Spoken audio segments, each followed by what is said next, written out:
do you feel is like a belief that small business owners hold about growth that you think is actually completely wrong or misunderstood? Yeah, it's that growth has to come from intensity and more hours. Mm, I think that's it's a concept that I think we've been ingrained in our brains of like more hustle equals more growth. right. And really, I think for these individuals, because I think there are a few of us who, I mean, I don't know if I can always put myself in the category. I try. Some people, let's say, know that those two things are not aligned and they're Yeah. not kind of correlated. But I think for most of us, we need to think about clarity rather than more intensity. Mhm. So, clarity in our value, clarity in our audience, clarity in the problem that we solve, clarity in our own unique selling point.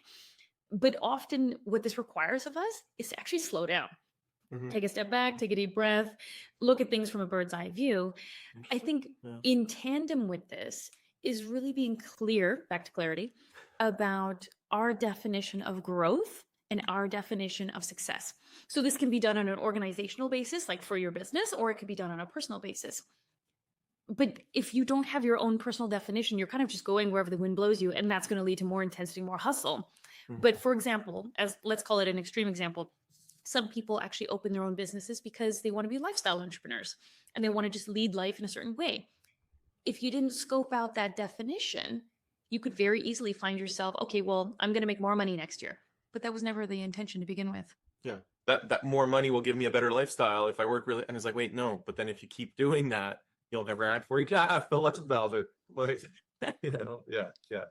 No, I think that's a good point. Yeah, and I think I'm often reminded myself of like, it's about working smart, not necessarily hard. And you can do both, and you should kind of do both. But like, you have to like self-reflect, and you don't want to be just like the hamster in the hamster wheel that's just like working super hard but not moving.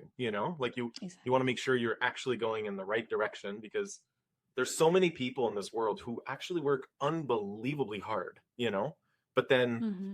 they may not have the direction or the vision of like growth or doing something different, and so they're just kind of like staying in the spot but working really really hard, and so yeah, I think it's a really good comment. Yeah. And I guess like from your experience, working with all kinds of like CEOs and business owners, you talked about atomic habits. What is the leadership habit that I'm going to say that almost always predicts whether a business will plateau in the next couple years, right? Because like I think there's a lot of business owners who they kind of grow their little business, they get up to like maybe 4 or 5 employees or something, and then they kind of plateau. Like there's like it's really hard to get above a certain level, or they get the plateau at the 25-person mark or 100-person mark or whatever it is, right? Mm-hmm. I think it's an ability to let go in a sense. Um, I think small business owners, I mean, I don't want to, point fingers. But I think small business owners, but also individuals who are working for organizations who are going up to the next level, right? Because we're talking about leveling up. Yeah. If you're going from, you know, individual performance or management to leadership, all of this and small business owners, it's the ability to let go, but in a strategic sense, right? Um, I think it's so important that we don't cap ourselves from our own, time, abilities, capabilities, things like this, because that is going to show up as a plateau because we can only do so much, right? Mhm. Even if we're talking about the person who's, grinding it out. There's only so many hours in a day, there's only so many days in a week. And so, if we are not comfortable with that expansion, and we can talk about what that expansion could look like in different senses, then yeah, we're going to plateau, or worse, we're going to burn out and we're actually going to fall off a cliff. Yeah. Yeah, and then you lose all the revenue, you lose the clients, you lose, like you don't want that, like No, yeah, I don't want that. and actually, interestingly enough, this week I was just talking to a client who's also a listener, but she was explaining that like her business has grown, and I can't say their names obviously, but their business has grown for the last like 3 years now, and it's been really really great, and she's now at the stage where she's like a really efficient, like decently profitable, good revenue, but like a really good operator, but not Mm, a team yet, and that's like the next level for her. But it's such a scary move because it's like, hold on, I gotta like hire someone that's gonna like take over client relationships. But what if they don't work out? Like, and then they're super expensive, but it's worth it in the long run. But then like it takes a bunch of money up front, and what if it doesn't work out? Like it's such a pivotal Yes. moment, right? Yeah. Yeah.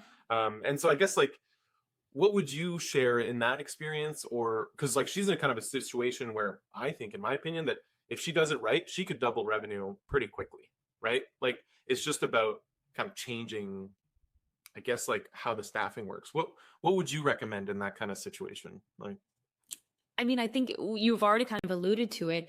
And I think it is hiring or outsourcing or essentially expanding the resource pool that is used to grow the business, right? yeah, Because I mean, we just talked about how, if you're doing it all yourself, there's only so much you can do, right? And not even to mention, there's actually like the physical time and energy, but also there's something so beautiful about collaboration mm, and creative thinking once you're bouncing ideas off of people. Obviously, it depends on what type of person you're hiring for what role in your business. sure, But if we talk about hiring and outsourcing, this can be individuals, this can be outsourcing to systems, right? So, is there a system in your business that's taking a heck of a lot of time that you yeah, could actually free up and be more strategic? mm, Oftentimes, if founders and entrepreneurs are stuck in the weeds, they don't have that ability, what we talked about at the beginning, to be in a sense of intention with clarity. You can't be in clarity and intention if you're in the weeds, right? So in terms of hiring, yeah, it is a capital investment and it is scary, especially as a business owner, because you have a lot of skin in the game.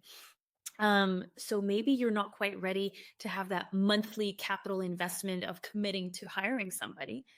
Maybe you can look at systems, or maybe another option somewhere in between is looking at freelancers.